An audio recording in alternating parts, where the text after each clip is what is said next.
He argues the alleged bribes involved sums trivial to a billionaire.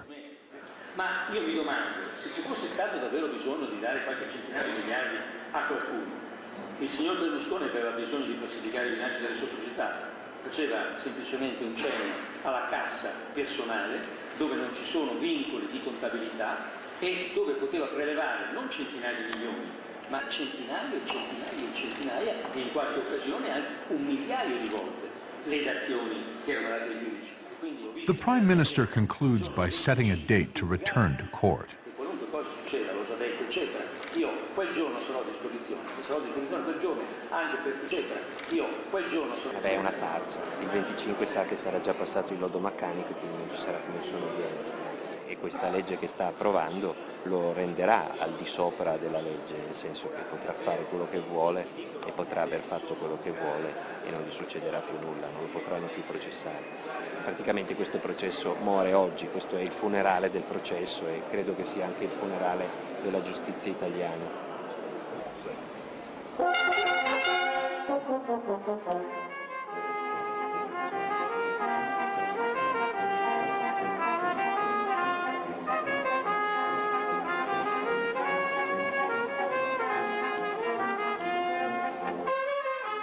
Marco Travaglio didn't have to wait long to see if his prediction came true.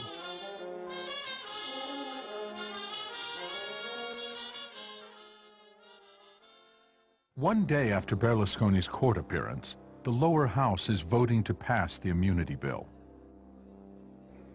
Berlusconi's attorneys are present to vote on the bill. The debate has dragged on all day, as more than 70 amendments are considered, a stalling tactic of the opposition. Outside, a crowd is gathering to protest the bill's passage.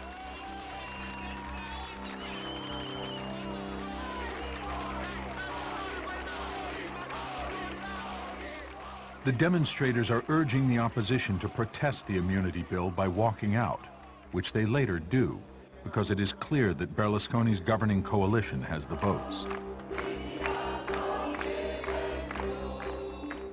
They are singing an anti-fascist song and holding balloons that represent the constitutional rights they say will float away if the bill is passed.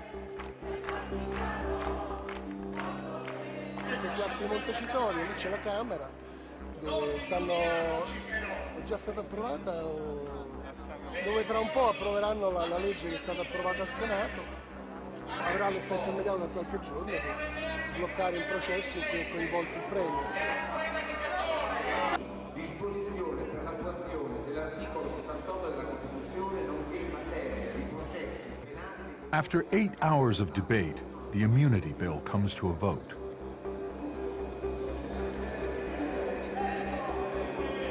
Chiusa la votazione, presenti 332, votati 319, astenuti 13, maggioranza 160, favorevoli 302, contrari 17, la Camera approva. The immunity bill passes. It applies to any crimes committed before or during Berlusconi's public service. The balloons, to represent equality before the law, are released into the Rome sky.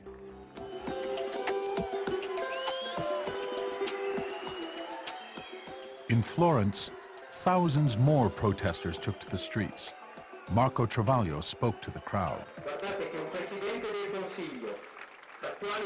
Sul quale non c'è più controllo dell'informazione perché è tutta sua, non c'è più il controllo del Parlamento perché è una specie di sua protesi che viene convocato e sconvocato dai suoi avvocati difensori, non c'è più il controllo delle commissioni parlamentari perché sono tutte in mano alla maggioranza. Continuate a fare manifestazioni come questa e chiamate altre persone perché la prossima sarà ancora peggio. Grazie.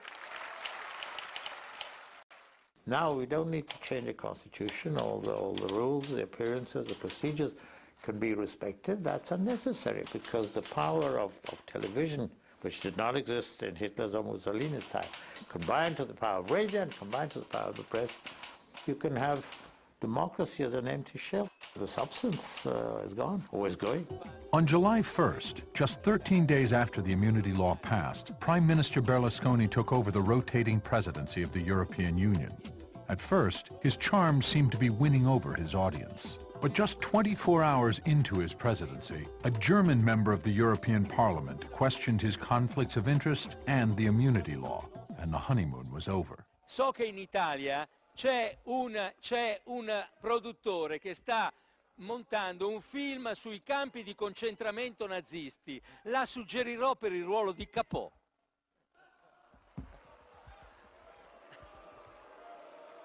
Lei è perfetto. Se questa è la forma di democrazia che intendete usare per chiudere le parole del Presidente del Consiglio europeo, sembrate turisti della democrazia, dei turisti della democrazia. His remarks in Strasbourg were not heard on Rai's leading news program. It has been a productive summer for Silvio Berlusconi. His trial has been postponed indefinitely. He's immune from further prosecution. His media empire grows unrestricted, and his soccer team are European champions. But the questions won't go away. This month, The Economist magazine challenged Berlusconi again to defend himself against a long list of unanswered questions about his financial and political past. Wide Angle continues with Jamie Rubin. Alexander Stilla, thank you for joining us. Thanks for having me. Let's talk about Berlusconi's power over the TV. Directly or indirectly, he controls 90% of the TV in Italy. But if you're an Italian sitting in Italy watching television, do you get objective news? Do you learn about the truth about the Italian economy, Italian politics? Well, to give you an idea, I mean, if this matters during election coverage, and I think we all appreciate how important that is. If you, if you watch one of Berlusconi's channels, the anchorman on one of his channels wept with joy when Berlusconi was elected on air. I've watched programs in which he's just literally insulted the political opposition, called them liars, called them enemies, called them communists, called them all sorts of things. I saw his main political adversary was given a little soundbite in which he was portrayed at a fish market talking about how to cook fish instead of talking about the political issues of the day. You know, that may seem laughable to many people, and many Italians will tell you, oh, I actually watched that for amusement. But it's not so funny if you consider that, for example, there are statistics that show that the people that watch Berlusconi's channels vote overwhelmingly for his party. You realize that control of television does translate into votes and translates into power in ways that should make, I think, everyone uneasy. Let's talk about the specific charges of corruption and bribery that have been made against Berlusconi. Do you think the average Italian regards these charges as outrageous, or do they somehow come to expect business leaders to bribe the taxman, for example, to avoid paying taxes?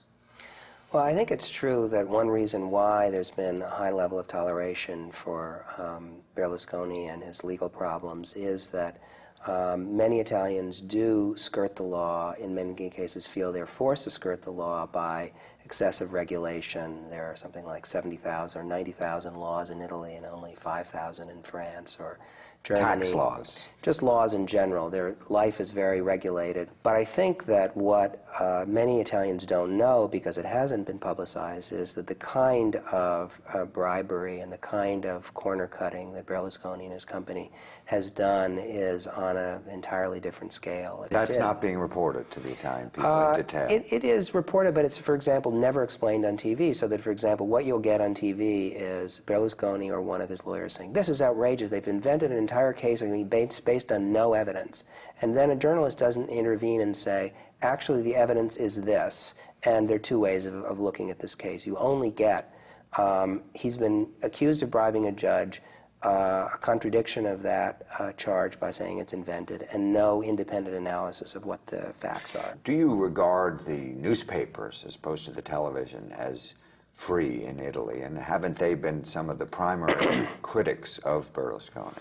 Well, they have, but it's interesting. Berlusconi doesn't much worry about newspapers that are, or magazines that are sort of clearly on the left. He knows that their readers will never vote for him. Where Berlusconi has dedicated his attention are in